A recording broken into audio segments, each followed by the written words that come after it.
শীতকালের বিকাল মানেই মনটা যেন কেমন চপ সিঙ্গারা করে। তবে কলকাতা থাকলে তো অসুবিধা হতো না, বাইরে বেরিয়েই কোথাও না কোথাও তো একটা পেয়ে যেতাম চপ সিঙ্গারার দোকান, কিনেও নিতাম। কিন্তু কাতারে এখন কোথায় পাবো, তাই বাড়ি একমাত্র ভরসা। আর কলকাতার কথা মনে করতে করতে সেই কলকাতার স্টাইলে বানিয়ে নিলাম ভেজিটেবিল চপ।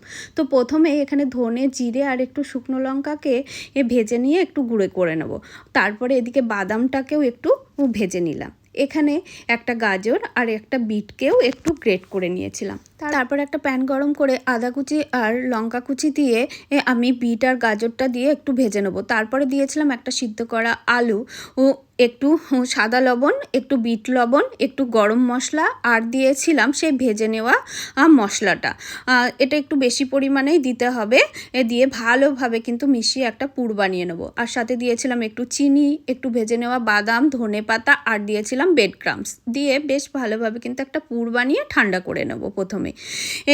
আর এবার একটা বাটিতে আমি একটু ময়দা আর লবণ দিয়ে একটা পাতলা ব্যাটার বানিয়ে নেবো।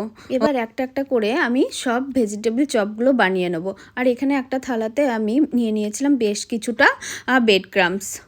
তো এরকম শেপ দিয়ে লম্বা লম্বা করে আমি সবগুলো বানিয়ে নিয়েছি। আর একটা বাটিতে নিয়েছিলাম প্লেন ময়দা, সেটাতে প্রথমে কোট করে সেই ময়দার আর ব্যাটারে ডিপ করে আর ব্রেড ক্রাম্বসগুলো লাগিয়ে আমি কিন্তু এইভাবে সমস্ত ভেজিটেবল চপগুলো তৈরি করে নিয়েছি। তারপর আর একটা কড়াইতে সাদা তেল গরম করে এটা আস্তে আস্তে আমি ভেজে নেবো। ব্যাস রেডি আমার ভেজিটেবল